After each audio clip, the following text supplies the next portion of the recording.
waxa magaalada Nairobi ka dhacday xaflad ballaaran oo xil wareejina oo xilalka isku wareejinayaan gudoomiyihii hore ee jaaliyadda Somaliland Yusuf Faarax Doodi iyo ku-xigeenkiisii Cabdifataax Cilaad Yusuf markaasina xilka ku wareejinaya gudoomiye cusub oo ay doorteen guddiga jaaliyadda Somaliland ee ku dhaqan wadanka Kenya magaciisuna uu yahay Siciid Cabdiraxmaan Aadan halka ku-xigeenkiisana loo doortay Ibrahim Ahmed. xafladan ballaaran oo ka dhacday hoteelka Karmal ee ku yaala bartamaha xaafadda Islii ayaa waxa ka soo qayb galay qaar ka mid ah dhalinyarada jaaliyadda reer Somaliland ee ku dhaqan wadanka Kenya oo isugu jira wiilal iyo gabdhaba culimo awdiin waxgarad iyo marti sharaf kale. ugu horeyntii marti sharaftii qiimaha lahayd ee ka soo qayb gashay xafladan xil wareejinta ah ee ay labada gudoomiye iyo labada gudoomiye ku xigeen ay isku wareejinayeen xilalka ayaa waxa hadaladoodii ka mid ahayd sida tan.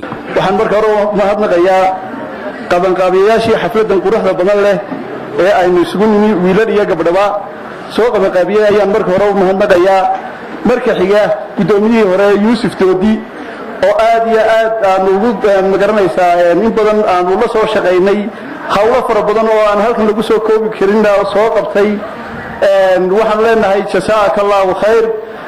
talabaad waxaan halkan ka salaamayaa isagana gudoomiyaha iyo xilka loo wareejin doono Siciid Cabdi Aadan Saciid Bulshaale.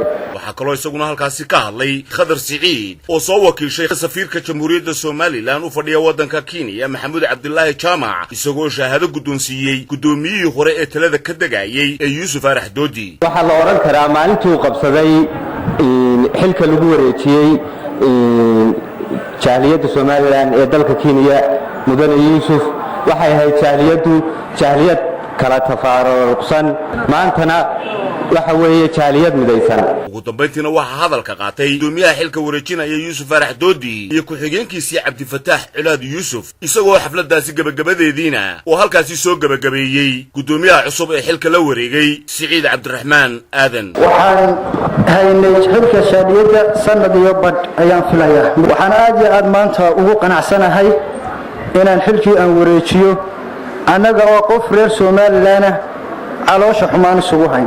reer Somaliland nahay wax laynagu bartay ama sunnaheenu yahay sunnaha dawladnimo inagoo ku dayanayna ee Somaliland in cid la doorto cidna ay wax doorato xil wareejinna ay samayso.